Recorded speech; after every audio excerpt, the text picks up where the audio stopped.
The AI revolution is here, and man, is it hungry.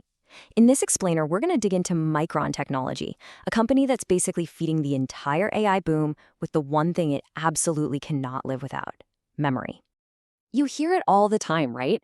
AI is changing everything. And honestly, it's not just some buzzword anymore.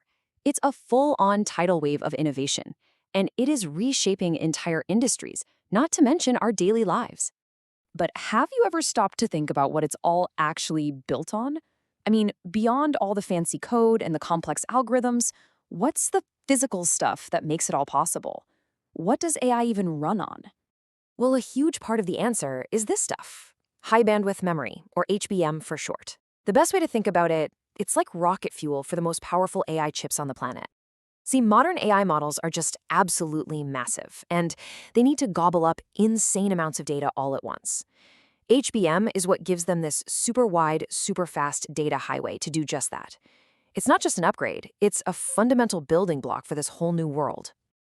And this crazy, insatiable demand for AI has kicked off what everyone in the industry is calling a memory supercycle. And that's not just hype. We're talking about an unprecedented boom that is completely rewriting the rules of the game. And you can already see the impact of this supercycle in the numbers. I mean, look at this. Data centers, the giant server farms where all these AI models actually live, they now account for a whopping 56% of Micron's revenue.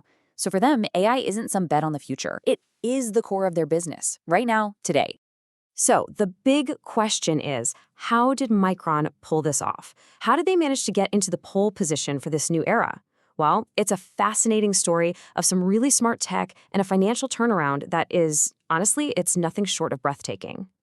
Okay, so Micron's big advantage right now really boils down to having a better product. Their top-of-the-line HBM3E memory, get this, it's about 20% more power efficient than what its rivals are offering.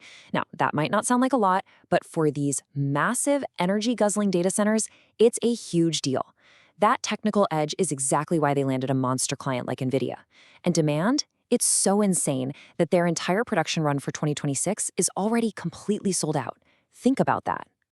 And the financial impact of all this? It's just stunning.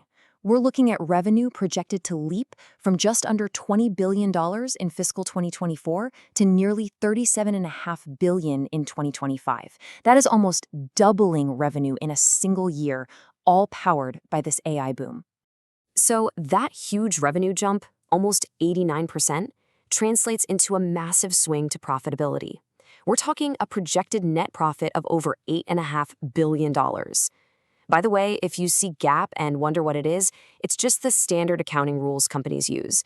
The main point here is, this isn't just about selling more chips. This is a complete top-to-bottom transformation of the company's financial health. Just let that number sink in for a second. $8.5 billion in net profit for 1 year. It really just goes to show you how incredibly lucrative it is to be making the essential building blocks for this AI revolution. But here's the thing, Micron isn't just sitting back and enjoying the moment. Oh no, they are making some absolutely massive bets to make sure they stay on top for decades to come. And if you look at their roadmap, it's pretty clear they're playing the long game. Step 1, leverage the lead they have right now with HBM3E. Step 2, launch the next generation HBM4 in 2026 to stay ahead of the curve. And then there's the really big one, the long-term vision, building these gigantic mega fabs right here in the US.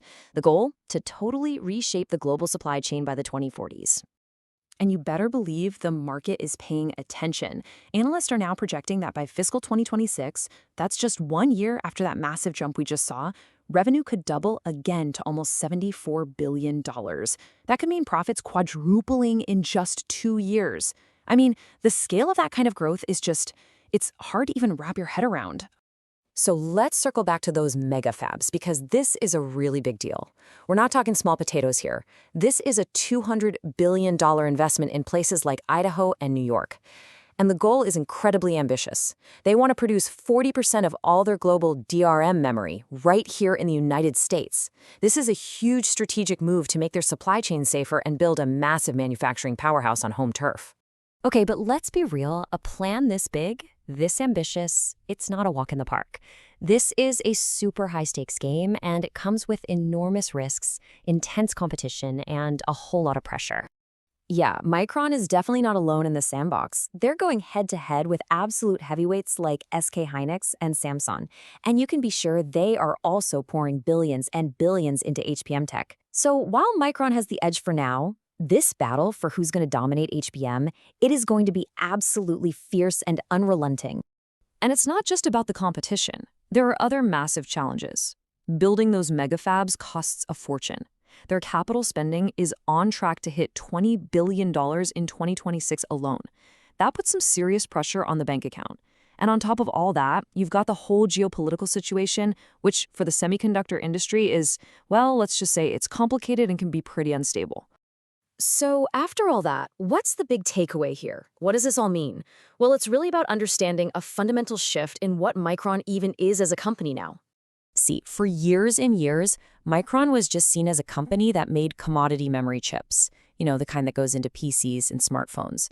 Their business went up and down with those markets, a classic boom and bust cycle. Well, that era is over. Today, you have to see them as a core pillar of the AI revolution. They're not just a supplier anymore, they're an essential infrastructure provider. And that brings us to a really interesting question to chew on. In this new age of AI, who really holds the cards? Is it the brilliant minds designing the incredibly complex AI models? Or is it the engineers building the fundamental hardware, the memory, that makes any of it possible in the first place? It's something to think about, and it really puts Micron's incredible journey into a fascinating new light.